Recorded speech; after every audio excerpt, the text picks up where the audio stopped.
Group and Director General of Department of Population and Employment Statistics of the MBS, to attend the conference, to give you a briefing on the census and take your questions. We will now give the floor to Mr. Ning.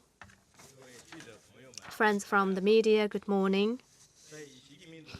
Under the strong leadership of the CPC Central Committee with Comrade Xi Jinping at the core, according to the instructions of the State Council Leading Group of the 7th Census, with the thoughtful organization and coordination by relevant authorities, the hard work and dedication of all the census takers, and the participation and cooperation of hundreds of millions of respondents, the field enumeration and tabulation of the main figures of the 7th National Census has been smoothly completed. Today, we're having this news conference to brief you on the census and the main figures. First, basic overview. Pursuant to the Statistics Law and the National Population Census Regulation, China, with the midnight November 1st, 2020 as the reference time, started the 7th National Population Census. The main goal is mainly to have a full and clear record of China's population size, structure, distribution, and so on, in order to provide accurate statistical support for improving our population development strategy and policy system, formulating economic and social development plans, and promoting high-quality development. The CPC Central Committee and the State Council take this census very seriously. General Secretary Xi participated in the field enumeration and delivered important remarks.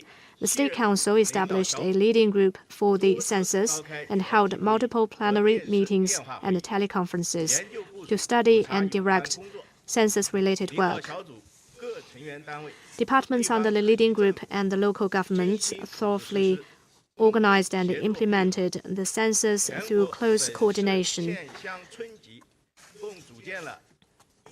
679,000 census agencies have been established at the provincial, municipal, county, township, and village levels, with over 7 million census takers. The census agencies and the enumerators at all levels overcame the impact of COVID-19, fully enumerated all the households and individuals across the nation, and successfully completed the door-to-door registration of the survey. The 7th National Census fully adopted digital collection of data, which was directly reported in real time. For the first time, the respondents filled up the questionnaire by scanning a QR code. We've also stepped up use of big data, such as administrative records and electricity and cell phone data, thus enhancing the quality and efficiency of the census. We asked Dr. Zhong Nanshan and Mr. Yao Ming to serve as ambassadors of the census. Our slogan, Population Census, Everyone Counts, is very popular and effective in promoting the census. The census is carried out in accordance with the law. We've earnestly implemented the requirements of the census plan, enforced strict quality control, and established a sound data tracing and accountability mechanism for the census.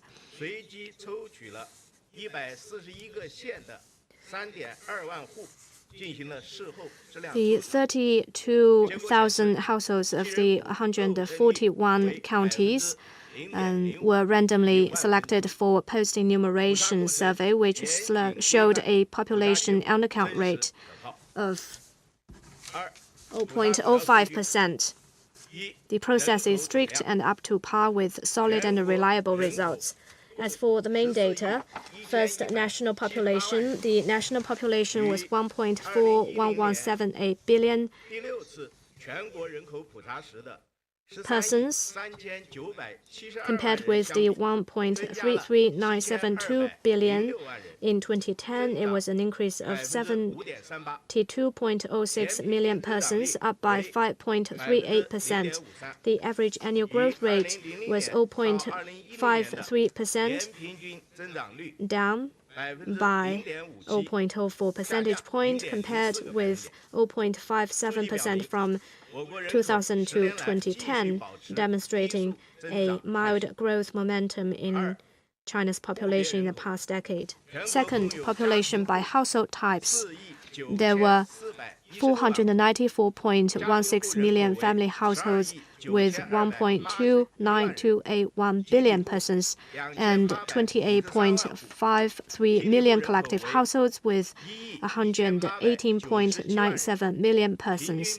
The average size of a family household was 2.62 persons, or 0.48 person less than the 3.1 persons in 2010. The family households continued to downsize because of increasing population mobility and the fact that young people after marriage lived separately from parents with improved housing conditions. Third, population by regions. 39.93% of the population is in the eastern region, 25.83% in the central areas, 27.12% in the western region, and 6.98% in the northeast China. Compared with 2010, the proportion of the population in the eastern region increased by 2.15 percentage points, and that in the central areas was down by 0.79 percentage point, and that in the western region was up by 0.22 percentage point, and that in the northeast China was down by 1.2 percentage points. The population further congregated in economically developed regions and city clusters. Fourth, sex composition. 723.34 million persons, or 51.24%, were males, while 688.44 million persons, or 48.76%, were females. The sex ratio was 105.07, basically the same level with a slight decline compared with 2010. The sex ratio at birth was 111.3, down by 6.8 compared with that in 2010. The sex composition of China continued to improve. Fifth, age composition. There were 253.38 million persons in the age group of 0 to 14, accounting for 17.95%. 894.38 million persons in the age group of 15 to 59, or 63.35%. And 264.02 million persons in the age group of 60 and above, accounting for 18.7%. Specifically, there were 190.64 million persons in the age group of 60 and over, accounting for 13.5%. Compared with 2010, the shares of people in the age groups of 0 to 14, 15 to 59, and 60 and above were up by 1.35 percentage points, down by 6.79 percentage points, and up by 5.44 percentage points, respectively. The share of children rose again, proving that the adjustment of China's fertility policy has achieved positive results. Meanwhile, the further aging of the population imposed continued pressure on the long-term balanced development of the population in the coming period. Sixth, education attainment. There were 218.36 million persons with university education. Compared with 2010, the number of people with university education went up from 8,930 to 15,467 persons per 100,000 persons. The average years of schooling for people aged 15 and above increased from 9.08 to 9.91 years. The illiteracy rate dropped from 4.08 to 2.67%. The continued improvement of the educational attainment demonstrated the achievements in promoting higher education, eradicating illiteracy among young and middle-aged adults, and raising the population quality over the past 10 years. Seventh, urban and rural population. There were 901.99 million persons living in urban areas, accounting for 63.89%. 509.79 million persons living in rural areas, accounting for 36.11%. Compared with 2010, the urban population was up by 236.42 million, and the rural population was down by 164.36 million. The share of urban population went up by 14.21 percentage points, with new industrialization, information, and agricultural modernization developing the implementation of the policy to help people who have relocated from rural to urban areas to gain permanent urban residency. China's new urbanization has been advanced steadily and made historical progress. Eighth, floating population. The number of population who lived in places other than their household registration reached 492.76 million. Specifically, the population who lived in places other than their household registration but still in the same city totaled 116.94 million, and the floating population numbered 375.82 million.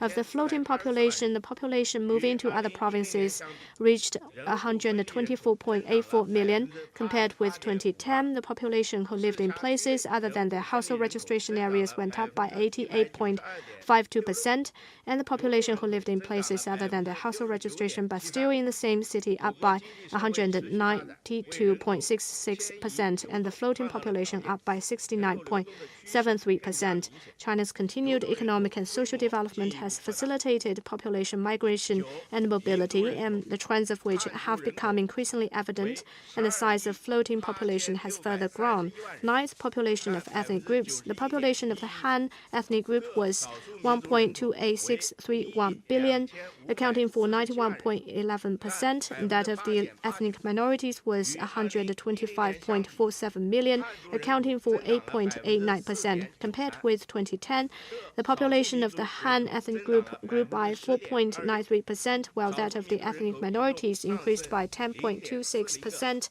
and the share of the ethnic minorities increased by 0.4 percentage points. The steady increase of the population of the ethnic groups fully reflected the comprehensive development and progress of all ethnic groups under the leadership of the CPC. The population has always been an issue of overarching importance. The 7th National Census gave a clear picture of China's population, including size, structure, and distribution, and so on. It accurately reflected the trends of how the population is changing and collected a huge amount of useful information. We are now analyzing and tapping into the census data. As follow-up, we will publish and share the census results in various ways, work with relevant departments to strengthen far-sighted strategic study of population development, make the most of the census, and provide strong statistical support for spurring high-quality development, crafting targeted strategies and policies on population, and promoting balanced development of population in the long run. On behalf of the Office of the State Council Leading Group for the 7th National Population Census and the NSB, I sincerely thank all the census agencies and the enumerators at all levels. The over 7 million census takers worked tirelessly and really stepped up despite the difficulties. They effectively overcame the impact of COVID-19 and completed field enumeration on schedule, leaving no district, residential building, household, or individual uncounted. Thanks to their efforts, the results of the census can stand the test of history and our people. We sincerely thank all the sectors and the respondents for their active participation, coordination, and support. The 1.4 billion people committed to making everyone count in this census have fulfilled their obligations and faithfully provided census information, laying a solid foundation for the massive undertaking of the 7th consensus. My sincere thanks also go to all the friends from the media for promoting the census. It is through your efforts that the census takers got their encouragement and inspiration and gained more confidence and drive. You also helped the respondents understand, support, and cooperate with census taking. The census would not have been so successful without your dedication and hard work. So a big thank you to you all. And now the floor is open for questions. Thank you, Mr. Ning. We'll now open the floor for questions, and please identify yourself and your media outlet before raising the question. Thank you. With CCTV,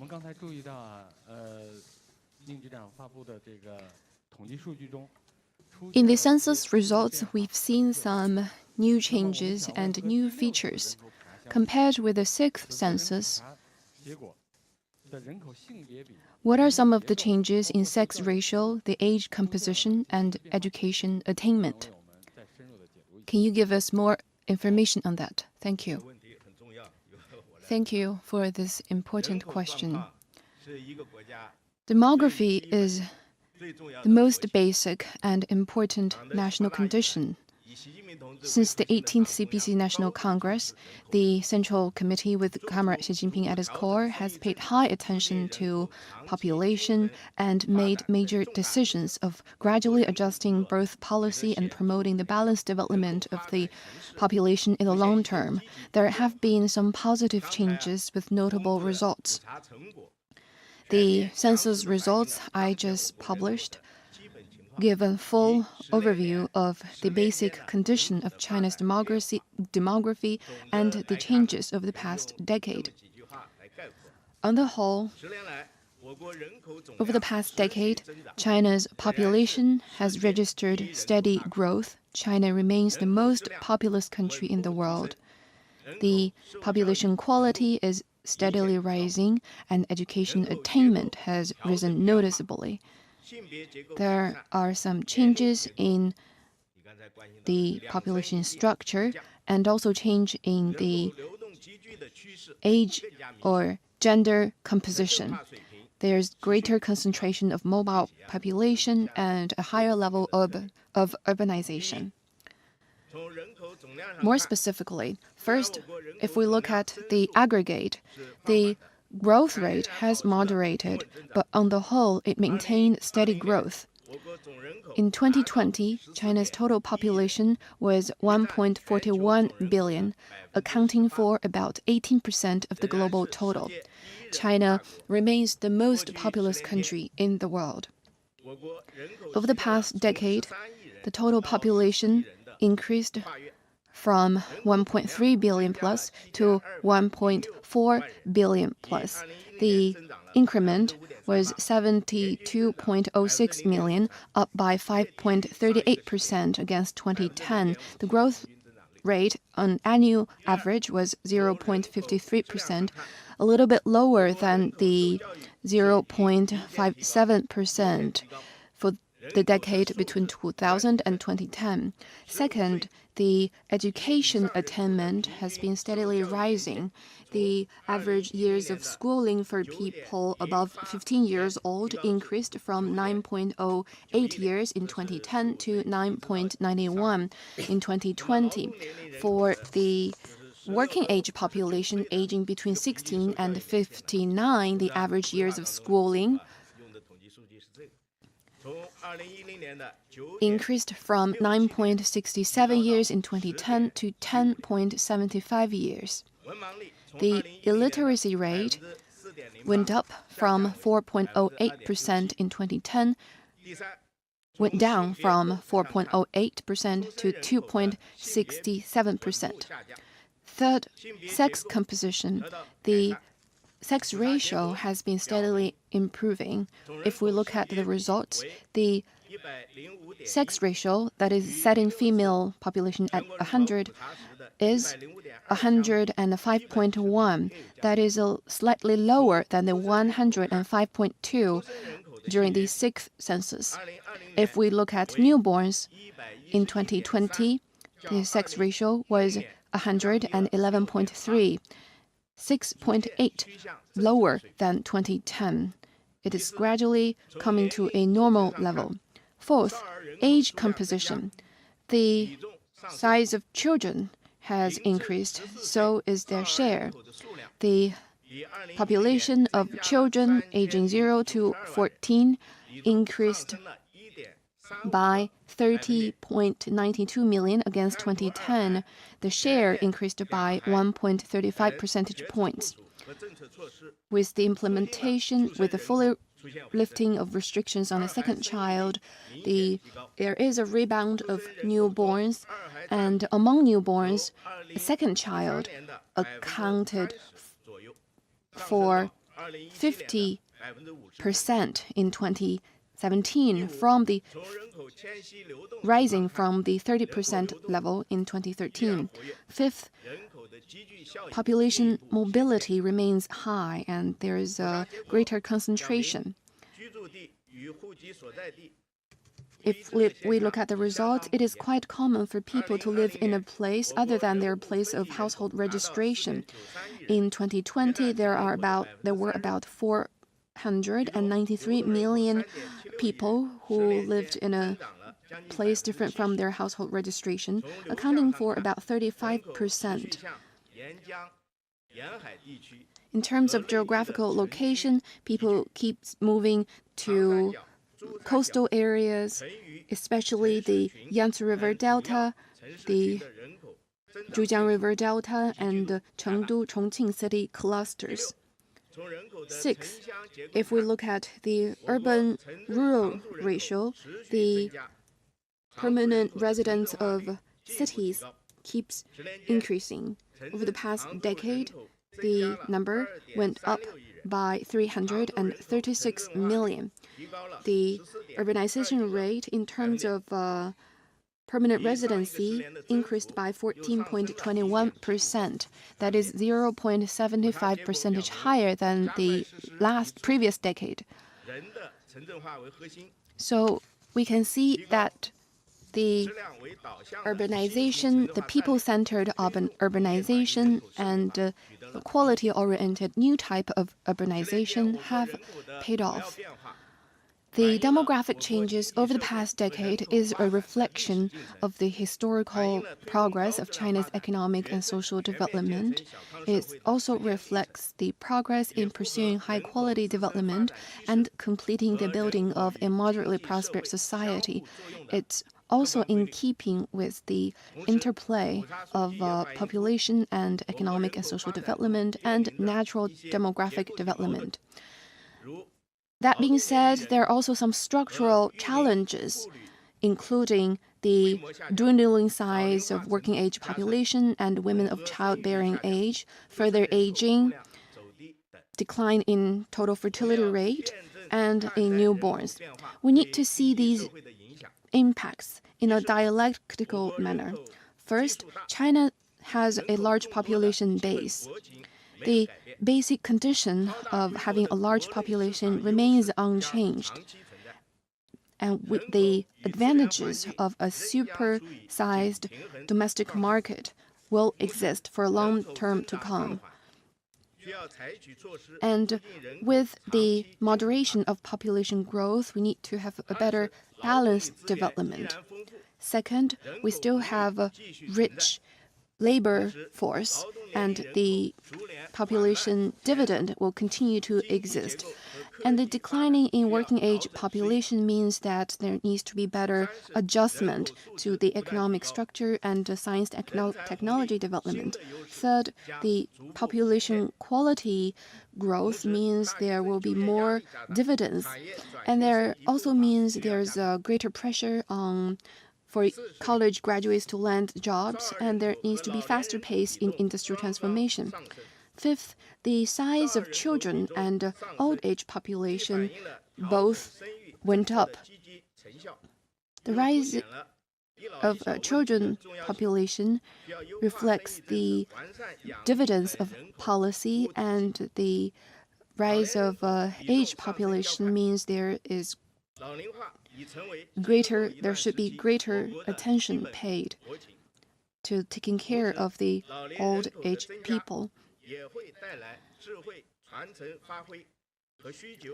The increase in old age population also means there's more wisdom to be passed on, and there is greater demand in the market. And fifth, the faster concentration of people is a reflection of the rapid urbanization. It also means new needs for high-quality urbanization and balanced regional development.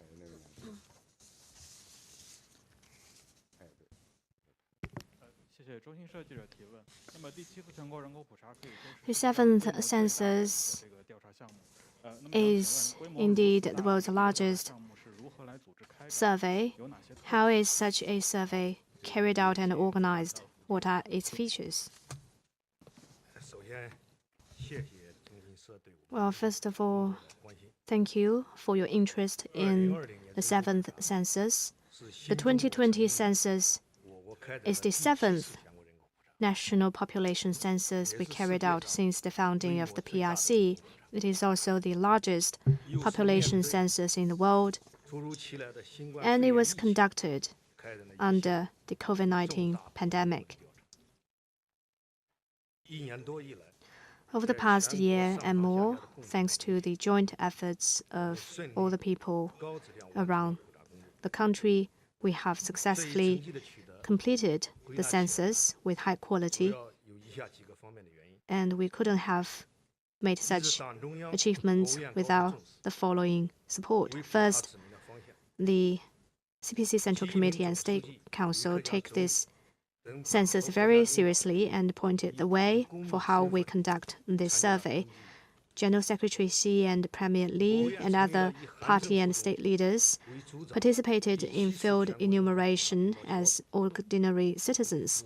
The State Council established the leading group for the seventh census with Vice Premier Han Zheng as the head of the leading group to direct relevant work.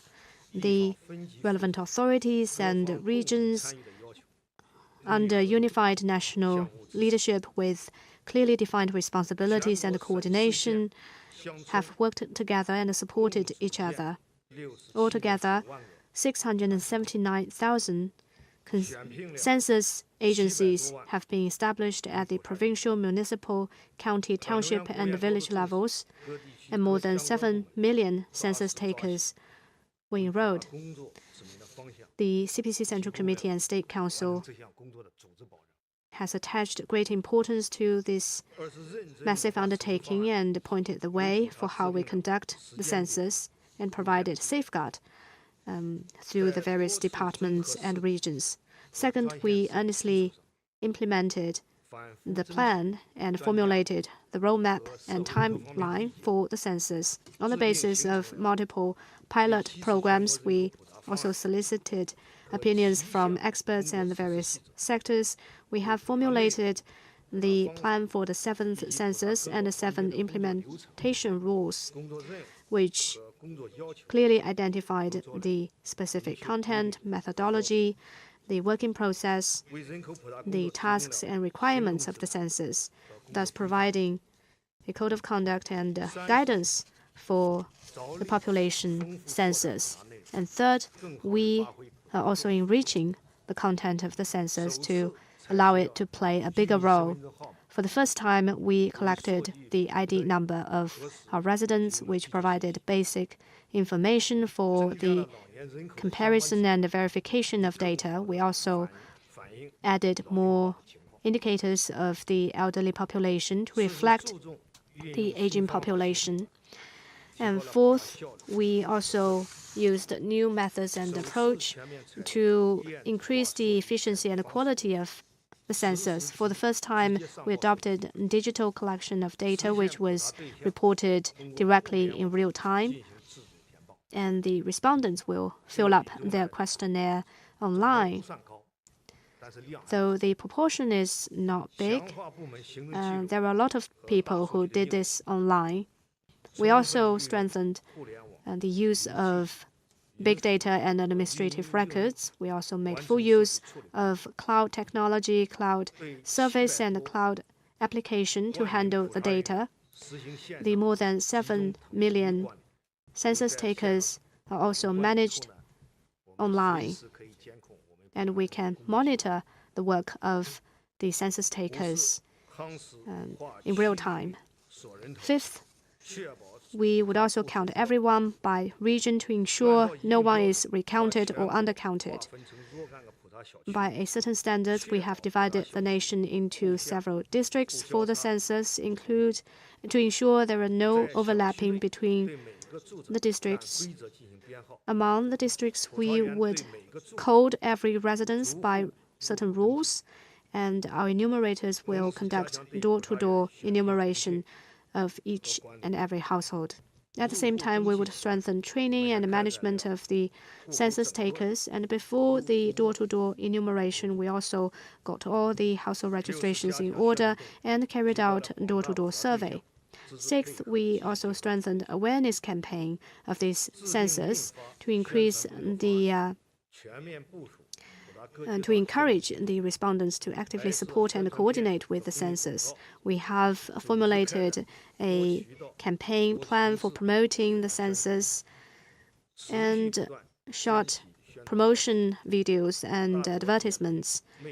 We've also introduced such popular slogans as Population Census, Everyone Counts, and we have enjoyed enormous support and coordination from the various sectors and all the respondents. Thank you. Next question, please.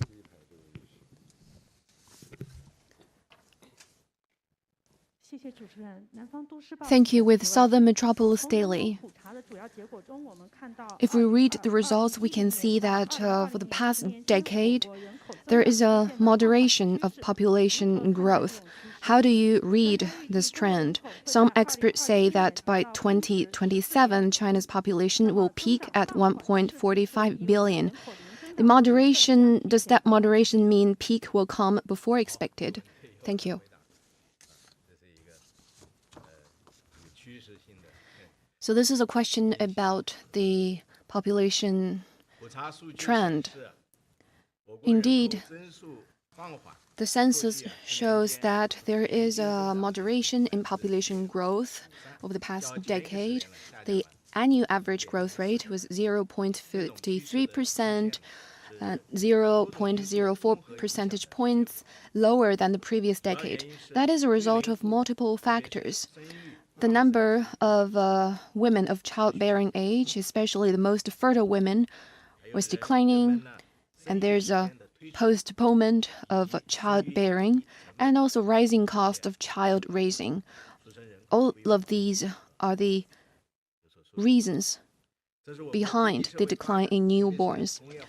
That is a natural result of China's economic and social development, especially in the process of industrialization and urbanization. It is also a common challenge facing all countries, especially developed countries. But China's population still ranks #1 in the world. It was still growing over the past decade. It grew by 72.06 million, and the increment was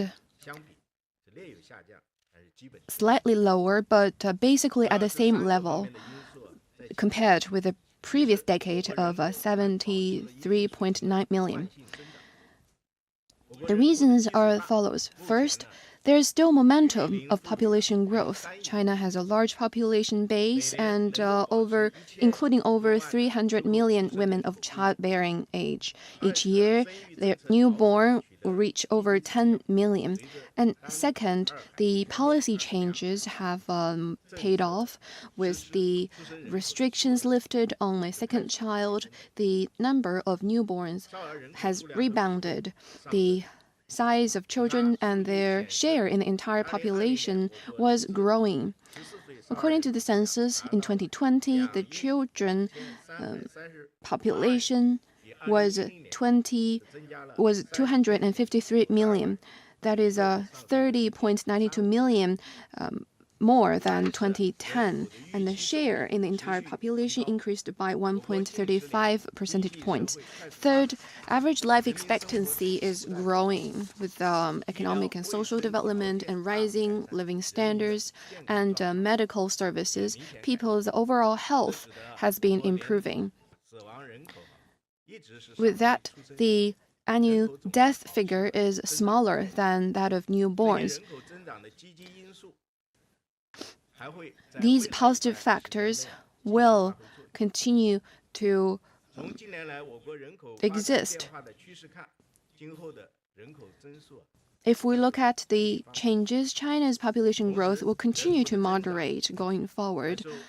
And population growth is also affected by the age composition, people's mindset, policies, the cost of childbearing, public health, and people's overall health.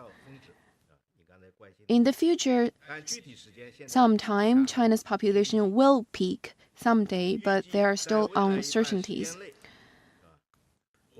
For some time to come, China's total population will be kept at above 1.4 billion. And also, China's working age population, that is 16 to 59-year-old people, stood at 880 million, which means China still has abundant labor force. The average age was 38.8. That is still relatively young. And the United States recently released the latest census results. Its average age is also 38, about the same as that of China's. We will continue to pay close attention to the demographic changes and proactively address all the risks and challenges that may come along the way.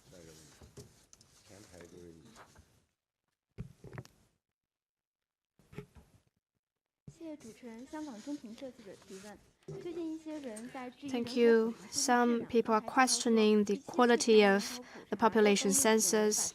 As you said, the undercount rate for the 7th census is only 0.05%. Does this mean this is a high-quality census? And in addition, the outcome of the 7th census is slow to be released, and the MBS spokesperson said because there will be more information to be released for the 7th census. Can you tell us what are the new information? Well, that is a very targeted question. I invite our methodologist to answer that question. You, in fact, raised two questions. One is about the quality of the data, and second is about the release of the data. On the quality of the data, we often say that the quality is the lifeline of the census, and the quality of the census data is also the lifeline of this census undertaking. To gain a high-quality data, we insist on conducting census in accordance with the law and encouraged the wide and extensive participation from the society. First, we made the census plan in a scientific manner. We have drawn experience from previous consensus, including in the economic and agricultural fronts. We have also broadly consulted with various parties, including our experts and scholars and various sectors. We organized 6 special pilot programs and 1 comprehensive pilot program to ensure our approach is science-based, feasible, can meet the needs, build on good practices, and is also innovative. We formulated the plan for the 7th census and the 7 implementation rules to ensure the census plan is scientific and feasible. Second, we made careful organization of the field enumeration. Before the new field enumeration, we carefully selected the enumerators and strengthened their training. They can only go to work after they passed the test. We have also made solid preparations, including sorting out the household registration, dividing the census districts, and carrying out door-to-door survey. During the field enumeration, more than 7 million enumerators strictly carried out our plan and also implemented the COVID-19 safety protocols. They have successfully completed the field enumeration and carried out comprehensive enumeration of all the households and individuals across the country. Third, we fully utilized information-based technologies to approach this census. It is an active innovation in our way of conducting the census. For the first time, we adopted digital collection of data, which will be collected by the census takers through their electoral device, and the data will be directly reported in real time. For the first time, the respondents can fill up their questionnaire online. For the first time, we also used administrative records and big data to cross-reference with the field census data. And for the first time, we handled the census data using cloud technology, cloud services, and cloud application. And for the first time, the more than 7 million census takers were managed online. And fourth, we carried out quality control throughout the process. We established a quality control system, strictly enforced the relevant requirements, and ensure the quality of the census at all stages. At the same time, we also established a data tracing and accountability mechanism for the census to guard against any possibility of fraud or misconduct. After the completion of the field enumeration of the census, the Office of the State Council for the Census adopted international practices and randomly selected 32,000 households of the 141 counties from 31 provinces for post-enumeration survey, which was monitored by social inspectors. And the results shows that the unaccount rate is 0.05%, lower than the 3% international standard. It shows that the census data is truthful and reliable. It is a high-quality census. As for the release time of the census data, well, census involves a lot of procedures and various sectors. It is a massive systemic undertaking. To ensure that all the procedures will be carried out smoothly, we have formulated a roadmap and arrangement for the 7th census. The originally set date for the release of the data is only a preliminary timeline. Given the strong demand of the society for the results, we spent more time on collecting more data regarding the different structure and regional distribution of the census data. Today, we altogether released 8 communiques, and you can see, compared with the last census, the 7th census contains more details, which have been repeatedly tracked. And we can see that a lot of countries only release their data after about a year of field enumeration. For example, in America, they started their census on April the 1st last year, and it was also released only 1 year later. And going forward, we will further release the relevant resources and data to meet your needs for the data. And at the same time, we would also use micro data labs to provide micro data of the census for relevant research institutes and experts to analyze and look into the data so that it can be put to greater use. Thank you.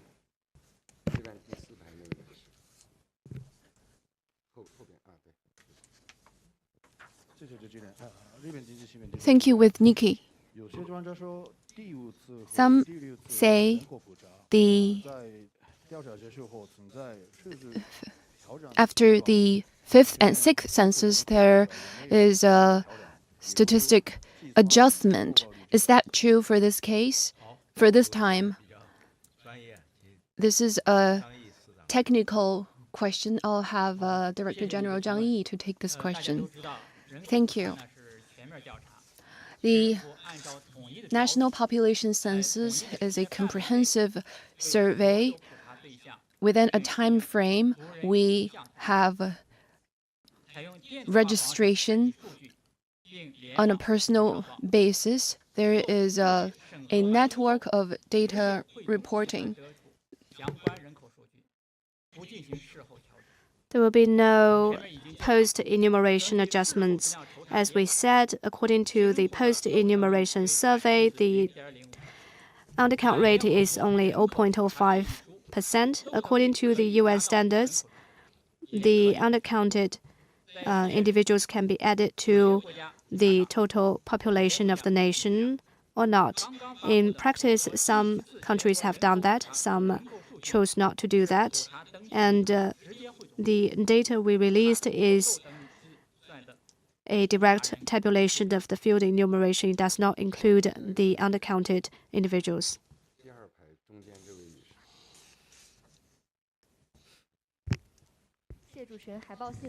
Thank you. With Haibao News. Aging has been an issue of great concern. What's the aging situation in China like? What will be done to improve the age composition? And when will the policy of delaying retirement be introduced? Thank you. That is indeed a concern of many people in the society. The census shows that 18.7% of the population is aged 60 and above, and 13.5% is aged at 65 and above. And aging population has the following features in China. First is that we have a large elderly population. 260 million people in China aged 60 and above, among which 190 million are aged 65 and above. Among the 31 provinces in China, 16 provinces have over 5 million people at the age of 65 and above. Among them, 6 provinces have an elderly population of over 10 million. Second, population is aging faster. From 2010 to 2020, the share of those at 60 and above increased by 5.44 percentage point, and that of the age bracket of 55 and above was up by 4.63 percentage point. Compared with the last decade, the growth rate was 2.51 and 2.72 percentage points respectively. And third, there is a clear urban and rural difference in the aging of population. About 23.81% of the population in the rural area is above 60, and 17.72% is above 65. And such difference between the urban and rural areas also has a lot to do with population mobility. Fourth, the quality of the elderly population has been improving.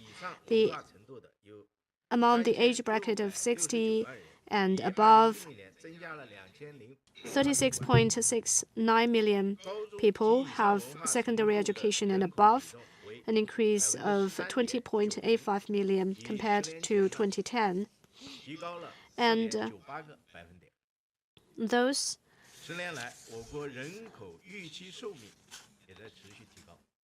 this is accounting for 13.9% of the population, by 4.98 percentage points compared from 10 years ago. And our life expectancy has also been raised.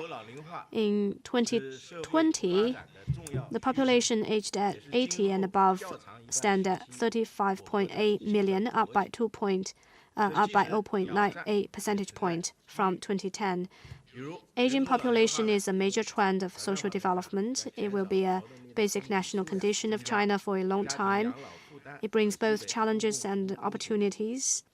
It would add burden to households and the provision of public services, and it would also reduce the supply of labor force. But on the other hand, aging population would also boost silver economy, expand the consumption of senior products and services. It would also help bring about technological progress.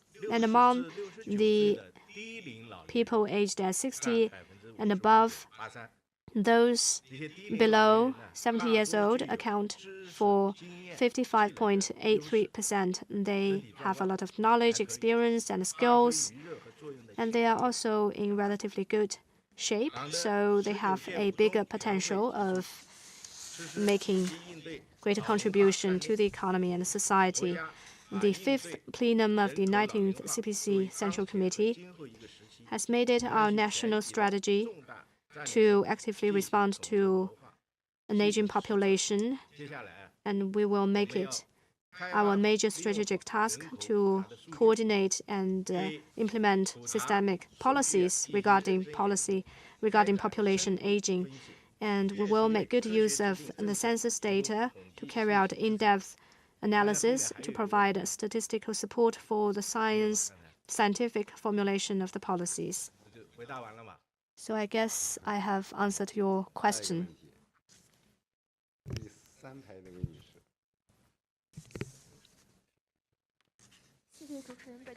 Thank you. With Beijing Youth Daily, there is also a lot of attention on the population changes in northeastern China. It's been declining according to the census. What are the reasons? What challenges will it bring? What will be done to address that? Thank you. I'll take that question. I know there's a lot of interest and attention in the northeastern China. If we look at the census, there are several features regarding the population change over the past decade. The total population in the three provinces is still quite big, but there is a negative growth. In 2020, the total population stands at 98.51 million. It is still a large population, but it was down by 11.01 million compared to 10 years ago. Second, the sex ratio is 106.3, lower than the national average and is in a normal scope. And third, the age population is quite serious. The share of the age bracket of 65 and above is 16.39%, up by 7.26 percentage points, higher than the national average. Fourth, the three provinces enjoy a rich reserve of human resources. About 16.75% of the people there have 3-year college education and above, and the years of education for those as 15 and above are 10.16 years, higher than the national average. Fifth, the cities there enjoy a solid foundation for development. The urbanization rate of its permanent population reached 67.71%. It is one of the highest among the provinces in China.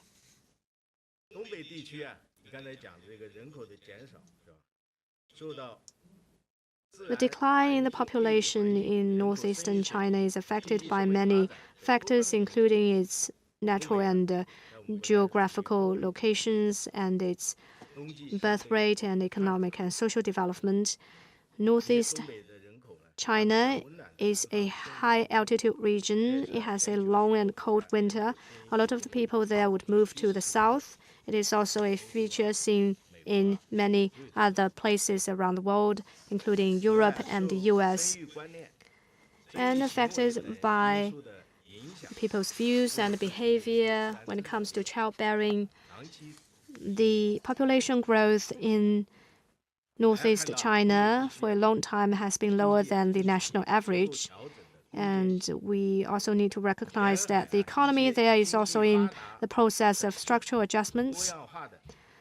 While a lot of the provinces in the coastal areas are more economically advanced, they have great appeal for population from the 3 provinces and other places in China with their great job opportunities and development prospects. But that said, we still need to recognize that the economy in northeast China is still highly resilient and very promising. It has a large number of strategic industries that are vital for our nation's economy and national security, including in science, technology, modern agriculture, equipment manufacturing, and transportation facilities. About 16.5 million people there enjoy higher education. Its grain output accounts for 1/5 of the national total. It also has a number of important state-owned enterprises. So there are a lot of good conditions for Northeast China to achieve revitalization. The State Council and the Party Central Committee are very committed to strengthening and promoting Northeast Asia. It has introduced a lot of major measures to foster a sound environment for the development of the real economy there, while we strengthening the structural adjustments in the region. We would also further look into the issue of the population in northeast China and address both the challenges and seize the opportunities in the changing population. Thank you.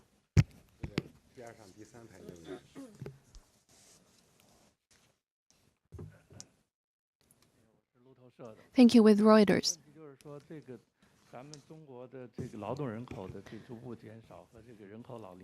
With the decline in working age population and aging, what implications will that bring to economic and social development? What will be done to address that? Will the restrictions on birth will be all lifted altogether?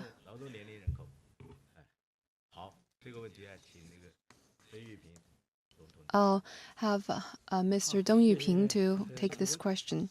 Thank you.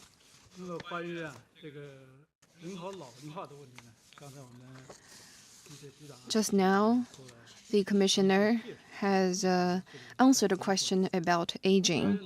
I'll not belabor. And on the working age population, let me say the few words. First, if we look at the aggregate, compared with 2010, during the 6th census, the working age population aged between 16 and 59 declined by 40 million. But that being said, the total size of working age population remains big, standing at 880 million, which means we still have abundant labor force and demographic dividend, which can provide important underpinning for sound economic and social development. And second, if we look at quality, the quality of working age population has risen significantly. The results shows that the average years of schooling for people above 15 is 9.91 years. That is 0.83 years longer than 2010. The average years of schooling for working age population is 10.75 years. That is 1.08 years longer than the 9.67 years of last census. And among the working age population, the figure of people with high school education or above stands at 385 million, accounting for 43.79%, 12.8 percentage points higher than 2010. The population receiving higher education accounts for 23.61%. That is 11.27 percentage points higher than last census. Third, With rapid economic and social development, the coverage of medical services has been expanding, and the overall health of the population is also rising. So is the average life expectancy. Rising health levels have also provided important human resources for economic and social development. We should really put into perspective the decline of working age population. First, despite a decline, the aggregate of labor force remains huge, and the job pressure remains big. Second, with high quality economic development, the demand for labor skills is rising. And there is an urgent need to increase the skills of the labor force and address the mismatch of demand and supply. Third, the demographic dividend will gradually evolve to talent dividend, and the human resources advantages will be fully unleashed. It will further spur the transformation of a growth model and increase total factor productivity, and promote the sustained, coordinated, and sound development of the population and economy. Thank you. With Fengmian News. Over the past decade, the urbanization rate has been growing, but the urbanization rate in terms of household registration is lower than that in terms of permanent residency. What are the reasons, and what implication will that have on household registration reform?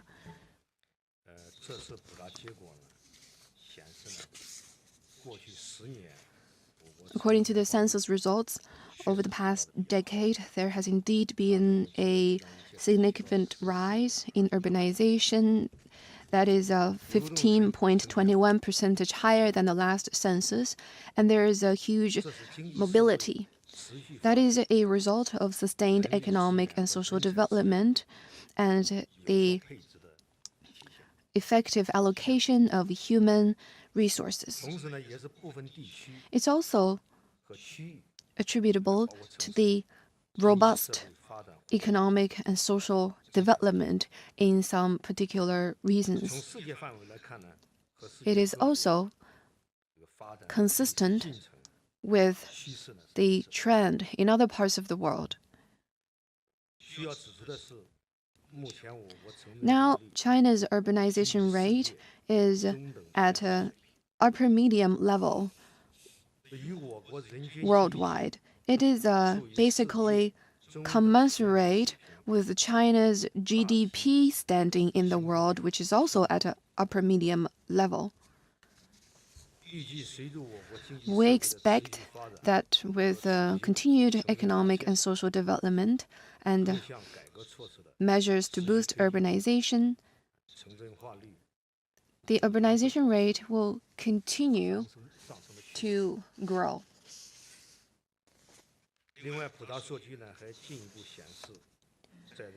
If we read carefully the census results, there are also the following features. First, the share of people moving to cities is rising. In 2020, there were 331 million people moving to cities, accounting for 88.12% of the entire mobile population. It was 3.85 percentage points higher than 2010. The figure of people moving from villages to cities was 249 million. That is 106 million more than in 2010. Second, the share of people moving to places with high urbanization rate is high. A total of 91.81 million people moved out of their provinces to the eastern region, accounting for 73.54%. For the central region, the figure is 9.55 million, accounting for 7.65%. For western region, 18.8 million, accounting for 15.06%. For northeastern China, the figure is 4.68 million, accounting for 3.75%. Third, intra-provincial mobility is growing rapidly. That is, short-distance mobility is growing rapidly. The figure of intra-provincial mobility was 251 million, 85.7% higher than the 116 million in 2010. The inter-provincial mobile population was 125 million. That is 38.96 million more than in 2020, a 45.37% increase. So you can see that the intra-provincial mobility is growing faster than inter-provincial mobility. The intra-provincial mobility's share in the entire mobile population increased from 61.15% to 66.78%, 5.63% higher than in 2010, meaning 2/3 of the mobile population choose to move to a different place within their province. There is indeed a difference in urbanization in terms of household registration and in terms of permanent residency. Over the past decade, the urbanization in terms of household registration has also risen significantly. By the end of 2020, an additional 100 million non-city population have been settled with a household registration in the cities. And the large body of them are migrant workers. Because of the restraints and bottlenecks in terms of policy and institution, it takes time for the differences to be removed. It can't be done overnight. And also, some rural population are not so eager to settle down to have household registration in cities, because with progress in eradicating extreme poverty and rural revitalization, now people would rather stay at their hometown in the rural area. That's also one of the reasons behind the difference in the two urbanization rates. With sustained high-quality development, with the advancement of new type of urbanization, we're confident that China's urbanization will be more reasonable and the mobility will be more orderly, and there will be better coordinated development of economic, social development and mobility.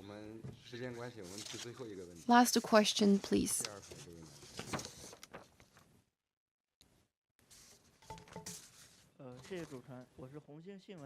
Thank you. With Hongxin News. Since the lifting of restrictions on a second child, what changes are there in the birth rate and number of newborns? Has the lack of willingness to bear children pushed the birth rate to a warning line? Will the census results be a basis for population policy adjustment, especially on family planning? I'll take this question. Now, there's high attention on birth rate, and we have get a lot of figures and information on that with the census. The lifting of restrictions on the second child has paid off. If we look at the census results, there are the following features in terms of birth. First, we still have a large size of newborns. In 2016 and 2017, there is a sharp increase in newborns, standing at 18 million and 17 million respectively. That is 2 million and 1 million more than the policy was adopted. In 2018, the number of newborns had a dip, and in 2020, the number of newborns was 12 million. It's still a considerable number. Second, the share of a second child is high. Between 2014 and 2017, the share of a second child within newborns has increased sharply, rising from 30% in 2013 to 50% in 2017. It had a decline late after that, but still higher than 40%. The change of policy has resulted in an additional of 10 million newborn second child. Third, total fertility rate is low. It was 1.3 in 2020. It is at a low level. And that is a result of a decline in the number of women of childbearing age, and also the dividend of lifting restrictions is diminishing. And in 2020, COVID-19 has brought about a lot of uncertainties and people's concerns about delivery in a hospital. That has further lowered people's willingness to give birth. The low fertility rate is a natural result of economic and social development.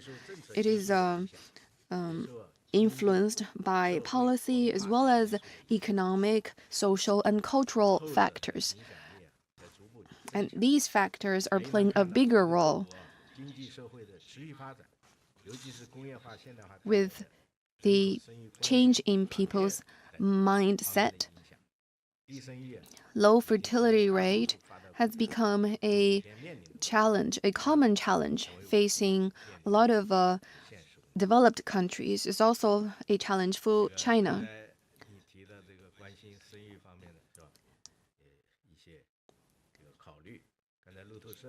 Just now, the journalist from Reuters also raised a question about the fertility rate. The fifth plenum of the 19th CPC Central Committee has laid out the clear instructions on improving the birth policy. It is also laid out in the plan of the 14th five-year plan that there needs to be efforts to lower the cost of childbearing, raising, and education to further unleash the potential of birth policy. According to our statistics, the number of children of women of childbearing age is 1.8. If we have the supporting policies, I'm sure the potential will be brought out. Thank you. That is the end. Thank you. 谢谢主持人，谢谢大家。